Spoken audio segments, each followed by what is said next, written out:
Coming up on the Suze Orman Show. Are you so close to broke that you are about to break? If so, I want to talk to you. Also, are you still holding on to this fantasy that if you just give it a little more time, it's going to work? At this point, we're paying all our bills. But Mike, you're not paying all your bills. You are currently $2,000 a month in deficit every single month. Also, can you just do me a favor? Take your foot here, like this, right? See this foot, my foot? Take your foot and just kick him out of this situation. And you ask me, can I afford it? I want to get a Princeton education for my daughter. Do you have any other children? One more. So you really should be calling in to saying, Susie, can I afford $440,000 to send right, my ma'am. kid? You're right.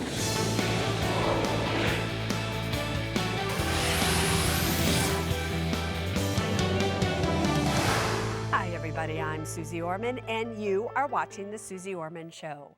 Tonight, I want to talk to you about something that I have noticed over and over again, and it is this. When you are broke, you break. Now, what am I talking about? Listen to me. Over a month's period of time, thousands and thousands of people write into the Suze Orman Show, and they want help. And we look through all of your questions, and we see what your problems happen to be, and we see if we can help you or not. And what I've come to realize over all the years of doing this, many of you, not all of you, but many of you wait until you have actually gotten to your own personal breaking point. You've taken all the money out of your 401k plans or your retirement plans to keep yourself going. You've maxed out your credit cards, and so they're at their limit, so you can't even use your credit cards anymore. You've taken out all the personal loans that you can possibly take out. All the equity, if you even had any equity in your home, is absolutely gone, so you can't go there anymore. And now you don't know what else to do. You literally have gotten to your breaking point because of how broke you are, and then you happen to write into the show. And you're going to see this, by the way, later on with our guest that we have. You write into the show, and you say, help me, Susie, what can I do? And I'm looking at this going, not a lot. Not a lot. Sometimes there's nothing even Suze Orman can do to help you. So this is what I'm asking all of you to do. If you see the warning signs, out there. You're borrowing money from your retirement account. You're behind on your mortgage payment. You own a business and you're not making any money. You're just actually losing money every single month, and your credit cards are increasing to keep the business going. You see the warning signs. I want you to put the brakes on right now before you get to beyond the fixing point. You know, it's like driving a car. You're driving a car and you're approaching a stop sign. You know you're going to approach a stop sign, and you very slowly put on the brakes so you can come to a stop with ease. But so many of you, when it comes to your finances, what you do is you just ignore all the warning signs. Then you see a stop sign and you smash the brakes on, and everything comes flying forward. You get hurt. Other people get hurt. Maybe there's an accident. Who knows? That isn't how I want you to live your life. So I want you to look and see. Do you know if you're in trouble right now? Do you see that things aren't going the way that they should, but you're holding on and you're doing everything you possibly can because you want to hold on? If you are in that situation, now is when I want you to write into the Suze Orman Show. Don't keep holding on. Write in now so that we can fix ya while we still have something to fix. Is it that simple? It could be. I want to go right now to our guests. They're coming to us from Pennsylvania. But let me just first tell you a little bit about their story. About a year ago or so, here we have a woman by the name of Lisa who's married to this fabulous man by the name of Mike. But anyway, Lisa was making a really good salary. About $135,000 a year. And for whatever reason, and we'll get into that in a second, she decided she wanted to buy a candy shop that was not doing very well. Banks wouldn't give her any money. They wouldn't loan her money, so she used every single penny that the couple had and tapped their credit cards. Now, she and Mike are you ready for this? In $100,000 of personal debt. And Mike is not happy with this situation, and I don't blame him. So now that they are broke, they have really gotten to the place where they feel that they're about to break. So, of course, they have come to the Suze Orman Show. Did I get that right, Lisa and Mike? Yes. Yes. All right, so Lisa, tell me about where we are right now and what your thoughts are. Well, right now, Susie, we're worried about the summer because we take in less income with the store, and we're not sure we can keep up at all. And what does that mean, you're not sure? You're absolutely sure that you can't keep up. That's true. Right. All right, and that's how we got into this problem to begin with. We got into this problem by you not looking at the facts, not looking at the figures, you thinking that you could just sweet talk your way into it being all right, but we are in a situation where you are essentially maxed out on your credit cards. You can't get a loan anywhere. Your sweet little husband there makes $25,000 a year really doing what he can do. Lisa, I just have to ask this before we try to solve this for you. What made you so rebellious?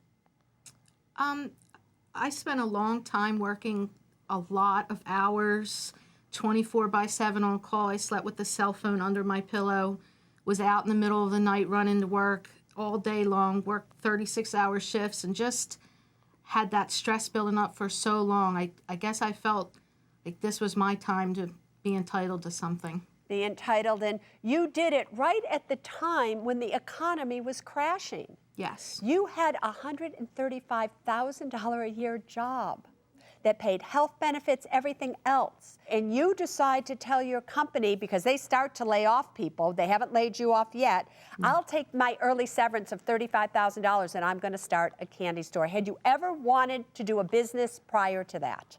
Yes. You did. Did you want to do a business selling candy? She wanted a toy store. A toy store? That was the, yes, she wanted a toy store. I nixed the toy store and basically found the candy shop and said, you know, this I think is you. This was our best option, All right. I think, to go with. And neither of you had the logic, and I'm just going to say this because other people watching right now, they tend to think, oh, I can't find a job. I don't know what to do. I know, I'll open my own business. And there are certain things that are needs. There are other things that are wants. Toys and candies are want. And that's, you thought, was going to be the answer to your problem, correct? Correct. Yeah, know. we were, I guess, hoping. I don't know about an answer to a problem, just a different life. All right. But here we are now, 1 year later, and tell everybody what your life is like. Do you wish you could go back to the 36-hour stints and be making $135,000 a year? No, Susie, I miss the money, but I'm so much healthier now. I had a lot of health problems. Great. And I am so much happier and healthier. If we didn't have this financial stress, it'd be amazing. All right. What did you just say? Say it again. If we didn't have this financial stress, it would be amazing. Mike, do you agree with that? I do agree with that, yes. All right, then here's what I'm going to say to the two of you. We tend to want to live the life that we used to live. You know, all year I'm on this thing about learn to create your new American dream. And the new American dream is about being happy, being healthy, settling for less. But whatever we settle for, it's what we can own, it's what we can afford, it's we're standing in the truth. You currently live in a home that's worth about $350,000. You currently have about $100,000 in that home. You also currently owe $100,000 in debt that nobody forced you to take out, nobody told you to take out, you did this on your own. The truth of the matter is this. I know you want to hold on to that house. I know you don't want to pay that credit card debt anymore. In fact, you know, Mike, you even suggested to Lisa that can't we just stop paying the $2,200 a month on these cards? Like, what are they going to do to us? We don't got anything. Yeah, pretty Right? much. Yep, pretty much. And I can relate to that. However, you created this. And the way that you become honorable people and stand in your truth, you start to live a life that's just real. And you get rid of your financial stress. And the way that you get rid of your financial stress is, in your situation, is you literally claim bankruptcy. Now listen to me closely here. The honest way is if you claim bankruptcy, the $100,000 of debt will go and the house will go, and everything that you really can't afford currently to keep will go. And then you get to start your life all over again, honestly, from the start. Now, look at your faces. I can see this. Tell me your thoughts as I say that to you. I don't know. I don't know. I don't know. When you say you don't know, what is it that you don't know? Are you still holding on to this fantasy that if you just give it a little more time, it's going to work? I don't know if it's as of now yet. I mean, I don't know. You know, at this point, we're paying all our bills. We know in the summertime it's going to get rough. We both discussed on getting more jobs, basically, nighttime jobs, and trying to make more income. But Mike, you're not paying all your bills. According to the paperwork that I have in front of me, sir, you are currently $2,000 a month in deficit every single month. And I think what Lisa is trying to say to you that maybe she hasn't is, honey, the reason that we have gotten by over these past few months and being able to pay the bills is I've been putting our expenses on the credit cards. I have been paying the minimum due every single month on the credit cards, but I don't have any credit limit left to put any more money on the credit cards, correct, Lisa? Yeah. So now, guess what? You don't have the ability to make your payments. Okay. All right? Is that the first time you ever heard that? No, I mean, you know, we've kind of discussed everything. We kind of, you know, we both know where we're at pretty much. But if you know where you're at and you stand in your truth, the truth of the matter is both of you at this point in time do not have the money. You have no place else to get money from. You do not have the money to go more than 1 or 2 months. Is that correct? That's correct. Yeah, close. All right, close. It's 3 months. We're going then into summer. Income goes down, according to Lisa. Yes. When income goes down, that's going to give you less money to pay your bills. The very first thing will be you're going to stop paying the $2,200 on your credit card. And that will free up some money. And then this will happen and that will happen. Now, is that the life that you want to live? No. Mike. Yeah, that might be the road I want to take. Why I mean, is that? Because basically, there's just losing the house is just really not an option for me. I'm going to save that house some way, one way or another. You know, I started tonight's show talking about so many people wait until they're broke and then they break. What I'm asking you to do is right now recognize that you have got to put on the brakes. You have got to take a different turn here, and that you have got to stop fooling yourself and holding on to this one thing that's keeping you and your wife from really standing in the truth. Maybe you can do it another month. Maybe, Mike, you can do it another 2 months. Lisa, how much longer do you think you can go in doing what you're doing now that you don't have any credit cards to charge on? How much longer, Lisa? If we don't have the credit cards to charge on, Yep. oh, July. July, Mike. And then what happens? The honest way to do this, because this is the situation that the two of you are in, is I would be getting a bankruptcy lawyer. I would be claiming bankruptcy. Listen to me, Mike. Your wife said if she could just be free of all of this financial burden, she would be the happiest person in the world. She said that when she got her shop. If I just had my own business, I'd be the happiest person. Yes, but here the thing is, you have a reality that you have to deal with here. Yeah, I understand that. You just do, Mike. It breaks my heart that I have to say this to you, but I got news for you. Either you listen to what I'm saying to you, or again, 3 months from now, 4 months from now, 5 months from now, you're going to see little by little, you're going to get there anyway, and you're going to lose it all. So why not do it the honest and ethical way? Just find yourself an apartment, move everything in, sell everything you don't need, and at your young age, just start over. It's not that big of a deal. You have each other. You have the love for each other. Just start over, and 5 years from now, you'll be able to buy a home again. All right, I ain't gonna lie to you. That one was tough. Does anybody want to listen to what I'm saying? I'm going to have a few more comments about that couple, but for right now, here's what's coming up next. He's run up bills to the tune of over $100,000. I told him this last time, if he did it again, I was going to divorce him. Yep. Well, he's done it again. Also, I'm calming down here for a second. Okay. I'm trying to stay composed because I'm a lady. And later, when wanting something, ask me, can I afford it? I want to rent Chivari-style chairs for my upcoming wedding. My fiance and my parents think I'm nuts. They don't have chairs already? They have chairs, but they're just not as pretty. Welcome back to the Suze Orman Show. Monique, what can I do for you tonight? Hi, Susie. Thanks for taking my call. Anytime, Monique. Let me hear it. Well, here's the long and short of it. My husband has committed serious financial infidelity. Yeah. What does that mean? Well, he's run up bills to the tune of over $100,000 several times. Mm-hmm. On what?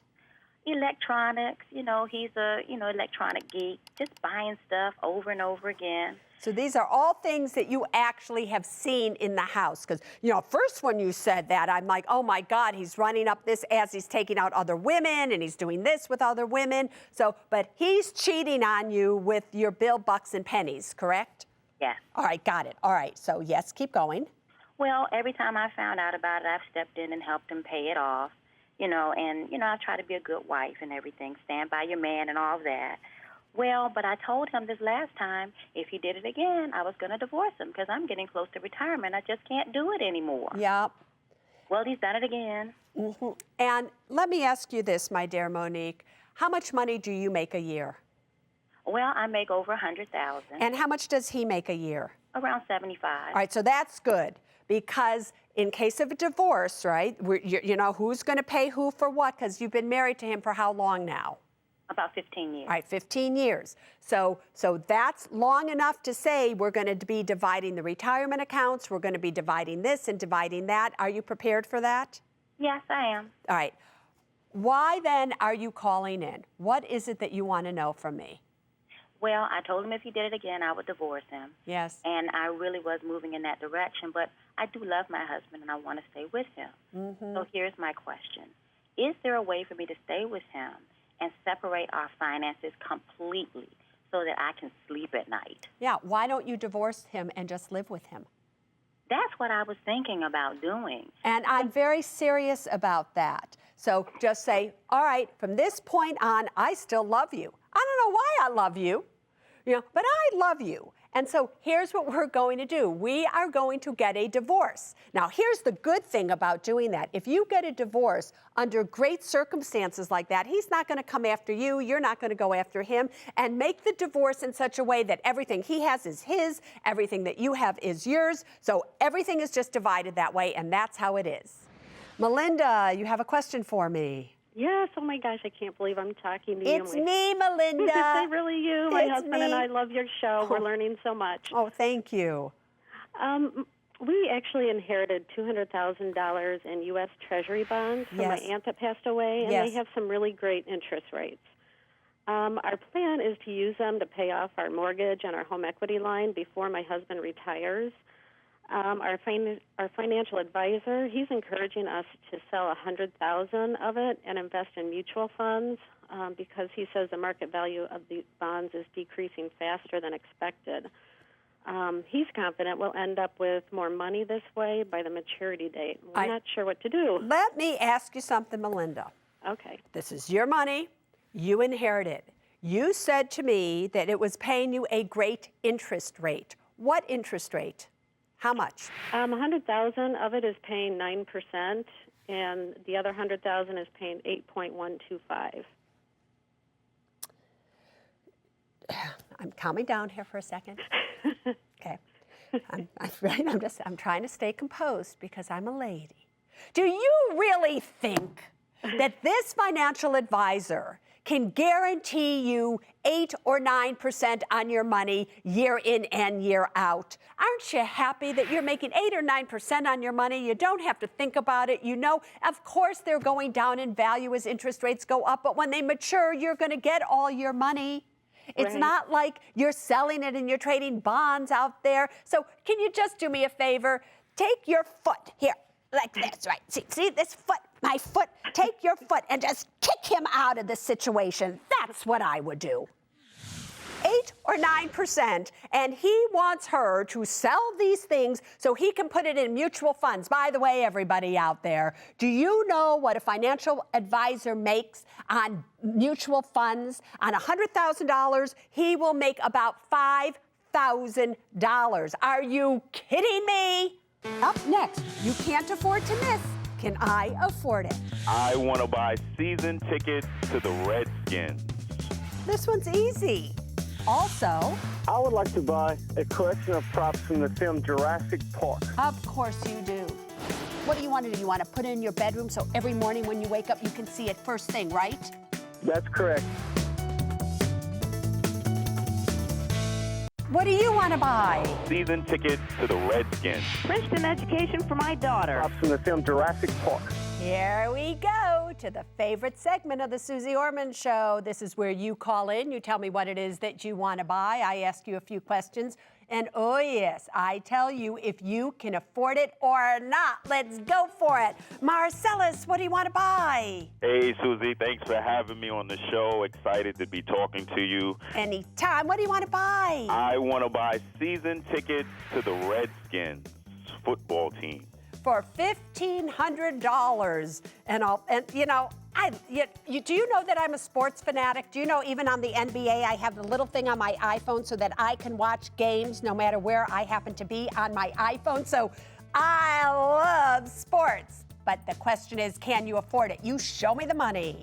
Well, Susie, my wife and I have a combined income of $4,064. Yep. We have expenses at $2,671 a month. Yep, that's good. We're doing good so far. I live rent-free and utility-free as a part of my compensation package for my job. Great. And we have debt of $36,000 for a student loan at a 4.38% interest rate. Yep. We have a car loan at a 5.24% interest rate, which is $18,000. Yep. A personal loan at $14,000 with a 9.9% interest rate, and $2,000 in credit card debt at 18.24%. And why is it that you want to spend $1,500? Is it just for you? How many tickets does that buy? It's going to buy 2 tickets. One for you and your wife? One for me and my wife, or me and my son. Oh, you want to take your son. My producers are saying we have a picture. Oh, look at how cute. He enjoys sports just as much as I and my wife do, and we live 2.5 hours from any sporting team, and football works out best for our schedule because they only play on Sundays or Mondays. I got it. Well, this one's easy. He loves it a lot. Your little one loves it a lot? He sure does. He does? All right, then tell him from me to you and your wife and to your little one, you are denied. Are you kidding me? You have credit card debt, personal loan debt. You don't have enough money in savings. At the age of 34, you should have far more money than you do. If, God forbid, you lost your job or something happened, you wouldn't be living rent-free. Denied, denied, denied. Watch it on television. Megan, what do you want to buy? Hey, Susie, thanks so much for taking my call. Anytime. What do you want to buy?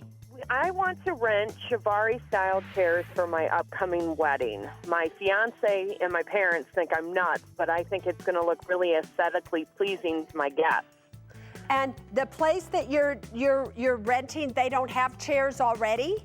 They have chairs, but they're just not as pretty. Who is paying for this? We will be paying for this. You will. And don't you think that $1,400 could be really something far greater for you later on in the future?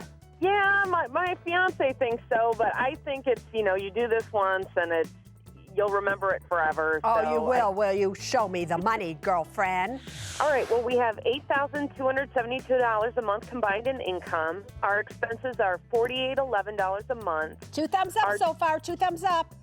Our debt is $182,000 on a 30-year fix at 6.5%. We have $5,000 worth of credit card debt at 7.24%. We have $3,000 personal loan at 6.5%. You are so denied, I can't even stand it. How do you expect Suze Orman to say yes? Who cares about your personal loan debt? Who cares about the credit card debt? Just go out and get shares so that people will think they look pretty. Denied again. All right, Jennifer, what do you want to buy? I want to get a Princeton education for my daughter. Does your daughter want to go to Princeton? Yes, she does. And to the tune of $220,000. Yes, ma'am. And if you weren't paying for it, would she still want to go to Princeton? I doubt it because she wouldn't be able to afford it. All right, and just out of curiosity, did you go to Princeton? No, I went to Harvard. All right, but, so that doesn't have what she wants to major in. And so you want your daughter to go to an Ivy League school? If she, yeah, I do. I think it'll be worth it. And wait, how old is she right now? 17. Do you have any other children? One more, a 10-year-old, and she might want to go to Harvard or Princeton herself. Oh, so you really should be calling in to saying, Susie, can I afford $440,000 to send my kids? You're right, ma'am. You're right. I know. Show me the money. Well, our monthly income is $18,725. Expenses $8,900. Our debt is $196,000 on a 15-year fixed mortgage. Our savings $14,000 liquid, $827,000 investments, $485,000 for retirement. And you are going to pay for this out of how? I'm going to pay for it with my income. I won't retire till I've gotten these kids through school. And what happens if you get sick? Oh boy, the second one might not be able to go. Denied. Do you hear me? This is a very serious one. Here is the problem. I'm going to do it again. Denied. You keep planning to pay for present day expenses in the hopes that future day events won't go wrong. That is where everybody makes the mistake in life. You don't have enough money in retirement. You have another 10-year-old coming up. If you do this for your daughter now, you're going to have to do it for the 10-year-old. So you're asking me for $440,000. In 10 years from now, or 7 years from now, you're going to be 55. You're going to be working till ever. And if something goes wrong with your health, no. If they want to go and they can afford it by going on loans or you going to a lesser expensive school, okay. But you do not have $440,000 given what you currently have going for yourself. Oh, my goodness. Zachary, what do you want to buy? Hello, Miss Susie. Mr. Zachary, go. I've had 3 people now. I've said no to every single one of them. What do you want to buy? I would like to buy a collection of props from the film Jurassic Park. Of course you do. Of course you do. Every single human being should have the props from a movie. Right, what do you want to do? You want to put it in your bedroom so every morning when you wake up you can see it first thing, right? That's correct. I don't believe of anything I can do that'll give me more enjoyment than waking up every morning and seeing those props on my shelf. Zachary, you're 20 years of age. Do you think when you're 40 and you have somebody else in that bed with you or whenever that is, they're going to feel the same way? Oh, absolutely not. Nah, but if they don't feel that way, you're not going to let them in your bed, are you? No, not right now. Not right now, yeah. I just have one other question. Here I am. I'm pretty cool if you ask me. What would you do if I told you that rather than buying that $700 for these props, if you took that money and you invested it and you never did another thing with it, that when you were my age, you would have $17,000? Does that sway you at all?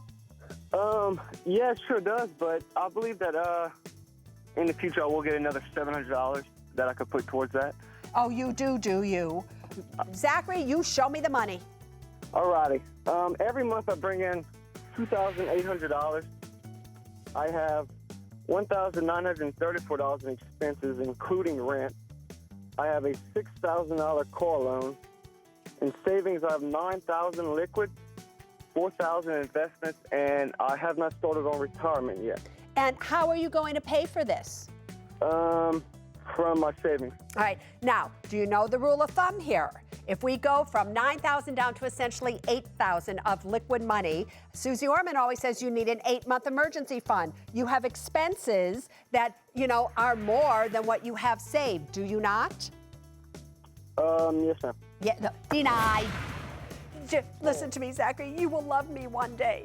Put a picture of me up on your wall rather than this Jurassic thing, and just put $17,000 on it and take the money and invest it right now in a Roth IRA for yourself and boyfriend.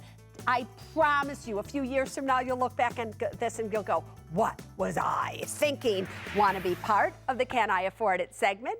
All you have to do is go to my website, SuzeOrman.com, and you will find the information that you need to know there to come and play with me right here. Coming up next, Tosh asked me, Susie, how am I doing? I live in Tucson, and the shooting tragedy here at the beginning of the year has me reevaluating my life. do you feel that if that hadn't happened and you hadn't physically seen that you would not be asking the question right now about your money?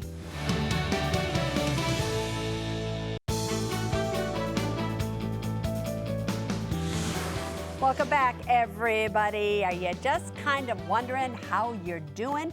Many people are, and that's what this segment is all about. Right now, Tosh wants to know, Susie, how am I doing? Hi, Susie. I live in Tucson, and the shooting tragedy here at the beginning of the year has me reevaluating my life. I work at the hospital where the victims were brought in, and it was devastating to all of us. I just turned 50 and realized that I need to secure my future. I spent years traveling and got a late start saving for retirement. My goal is to retire at 65 and still be able to take a trip every other year and visit my family in Canada. Susie, how am I doing? Tosh, I just have to ask this question. First of all, how are you doing? I'm doing okay, Susie. The month that's gone by, we've gotten back to normal, but it was still quite a life-changing experience. Yeah, Tosh, do you think your life will ever get back to normal after you experience something like that? I think it really appreciates what you have and all of the people in your life. And do you feel that if that hadn't happened and you hadn't physically seen that you would not be asking the question right now about your money? Turning 50 started me thinking about it, but this really made me sit down and take the time. All right, so you want to know, you are 50 years of age, you want to know, can you retire in 15 years? Let's see what you got going for yourself, girlfriend. Her income is $4,167 a month. That is take home. Her expenses are $3,394 a month. Pretty good so far, girlie there. Anyway, in your retirement, you have $145,000. In an emergency fund, you have $25,000. Investments, $25,000. Your home is worth $154,000. You only owe $105,000 approximately on it. You have no consumer debt. You have total assets of about $350,000, and your total debt is $105,000 about. And there you go. Looks pretty good. Before I give you a grade, what grade would you give yourself? Can you retire, given that you said in your little clip there, you want to travel, you want to do this? Can you do so? What grade would you give, given exactly what you're doing right now? I'd say a C. A C. All right. Are you ready for my grade? You sure? Yeah. I'd give you a D to D minus. Okay. Yeah. But here's the good thing. It's better to hear it now so that you can switch courses a little so that I can show you your way to an A. But before I show you your way to an A, let me just briefly tell you why I've given you a D. If you continue to contribute your whatever, your $1,300 or whatever that is a month, your employer, I think, is matching $460 a month, whatever that is, if you continue to do all of that, when you turn 65, along with your Social Security, you are going to be, after taxes, $1,500 short of your goal of what you approximately need every month to live on, currently today. Okay. All right. So that's why you can't do it. You need about $4,000 a month today to live on. Your house is not going to be paid off in 15 years. It's going to be paid off in 18 years.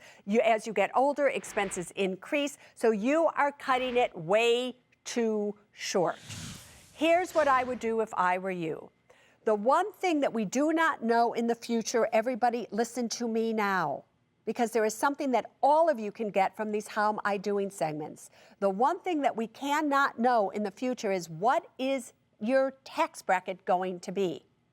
Are you, when you're taking money out of a 401k, are you going to have to give 50% of it away, 35% back? So what you see and what you have there is not necessarily what you actually get to keep. In a Roth IRA, everything that you see in there is yours. If you have $150,000 in a Roth IRA and you retire and you want to take that money out, it is tax-free. You get to take it out. So therefore, currently, you are not contributing to a Roth IRA, so I would be taking $500 a month of what you're currently putting into your 401k, and I would put that into a Roth IRA. Got that?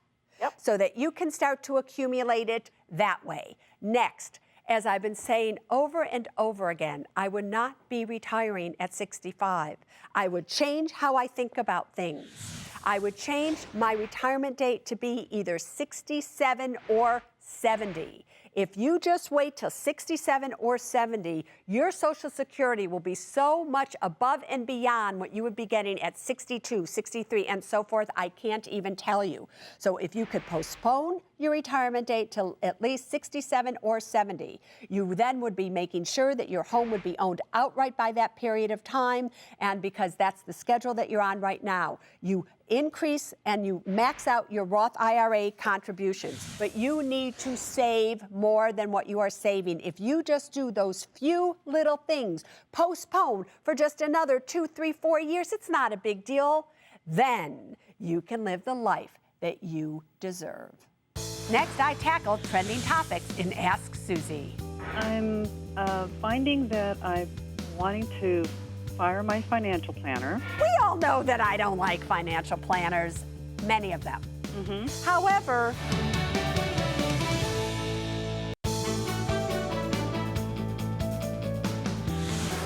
welcome back, everybody. You know, there's so many ways that you can participate in the Suze Orman Show. Take a look on your screen. You can email me. You can become a fan of my Facebook. You can follow me on Twitter. And by the way, I do answer those questions. And it is me. It is nobody else. You can actually come to us on webcam. There's all kinds of ways. So play with us. But right now, we are going to Barbara in California. You have a question for me.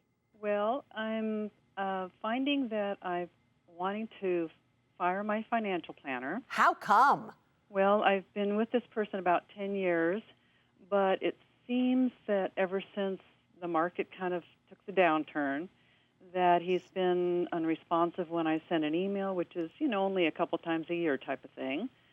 But I don't get the feeling that he's watching the accounts or maybe in a position to make recommendations to me. I don't think he's on the Barbara, did radar your money anymore. come back over the past few years since the downturn? Of course, it's come up, yes. And are you getting dividends? Are you happy with, forget the financial planner himself, but are you happy with the performance of your account? Yes, I think it's pretty much bouncing back like most people's are. So you're just aggravated because he's not personally paying attention to you. Well, if I send an email and I don't get a response in 2 weeks and have to send it again, I tend to worry about that. And do you pick up the phone and call him? Because I'm just going to put this out there. We all know that I don't like financial planners, many of them. However, if you have a great financial planner, I've always said they're worth their weight in gold. And when sometimes as people, we don't understand, even with my own self, when somebody's writing me or, you know, things happen in our lives. Maybe we're sick. Maybe somebody we know is sick. And our mind just isn't where it should be. And really, and sometimes that illness or whatever we're dealing with can last not just 2 weeks, but a year or so. Sure. So I would just simply give him the benefit of the doubt, since you've been with him for 10 years. I would pick up the phone and I would say, whatever his name is something wrong? Why aren't you returning my emails? I don't want to really find another financial planner. I think you've done pretty great by me. However, here's how I feel. Have you told him that or tried that? I haven't, no. You know what? do that first. And if you don't get an answer that satisfies you, then you can move on and find somebody. My producers will give you the name of somebody that I love. And by the way, I don't get a referral fee. However, after 10 years of having a relationship with somebody, just pick up the phone, ask the questions, and see if you get the answers that satisfy you. If not, you'll know what to do. A house is not a home. A house is simply a place that you live. If you have to give it up, you can get another one.